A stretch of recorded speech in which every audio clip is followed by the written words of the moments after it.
ಚಿತ್ರದ ಪ್ರಚಾರದ ವೇಳೆ ನಟ ಶಾಹಿದ್ ಕಪೂರ್ ಮತ್ತು ನಟಿ ರಶ್ಮಿಕಾ ಮಂದಣ್ಣ ನಡುವಿನ ಒಂದು ಕ್ಷಣ ಸಾಮಾಜಿಕ ಜಾಲತಾಣಗಳಲ್ಲಿ ಭಾರಿ ಚರ್ಚೆಗೆ ಕಾರಣವಾಗಿತ್ತು. ಇಬ್ಬರ ನಡುವೆ ಅಸಮಾಧಾನ ಉಂಟಾಗಿದೆ ಎಂಬ ವದಂತಿಗಳು ಹರಿದಾಡ್ತಿದ್ದ ಬೆನ್ನಲ್ಲೇ ಈ ಕುರಿತು ಸ್ವತಃ ಕಲಾವಿದರು ಸ್ಪಷ್ಟನೆ ಕೊಟ್ಟಿದ್ದಾರೆ. ಪ್ರಚಾರ ಕಾರ್ಯಕ್ರಮದ ವೇಳೆ ಈ ವಿಷಯ ಪ್ರಸ್ತಾಪವಾಗ್ತಿದ್ದಂತೆ ಶಾಹಿದ್ ಕಪೂರ್ ಹಾಸ್ಯಮಯವಾಗಿ ಪ್ರತಿಕ್ರಿಯಿಸಿ ಎಲ್ಲರ ಗಮನ ಸೆಳೆದರು. ಇದಕ್ಕೆ ರಶ್ಮಿಕಾ ಮಂದಣ್ಣ ಕೂಡ ಮುಗುಳ್ನಗೆಯೊಂದಿಗೆ ಉತ್ತರ ನೀಡಿ, ನಾನು ಹಾಗೆ ಮಾಡಲು ಬೇರೆ ಯಾವುದೇ ಉದ್ದೇಶ ಇರಲಿಲ್ಲ ಎಂದು ಹೇಳಿದ್ದಾರೆ. ಇಬ್ಬರ ಪ್ರತಿಕ್ರಿಯೆ ಕಂಡ ಅಭಿಮಾನಿಗಳು ಕೂಡ ಸಾಮಾಜಿಕ ಜಾಲತಾಣಗಳಲ್ಲಿ ಮೆಚ್ಚುಗೆ ವ್ಯಕ್ತಪಡಿಸಿದ್ದು, ವೈರಲ್ ಆಗಿದ್ದ ವದಂತಿಗಳಿಗೆ ಈ ಮೂಲಕ ಪೂರ್ಣ ವಿರಾಮ ಸಿಕ್ಕಂತಾಗಿದೆ.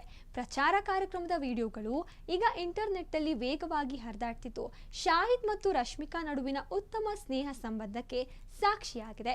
ಕಾಕ್ಟೇಲ್ 2 ಚಿತ್ರವನ್ನ ಹೋಮಿ ಅದಾಜಾನಿಯಾ ನಿರ್ದೇಶಿಸುತ್ತಿದ್ದು, 2012ರ ಬ್ಲಾಕ್ ಬಸ್ಟರ್ ಕಾಕ್ಟೇಲ್ ಚಿತ್ರದ ಸೀಕ್ವೆಲ್ ಆಗಿ ಮೂಡಿ ಬರ್ತಿದೆ.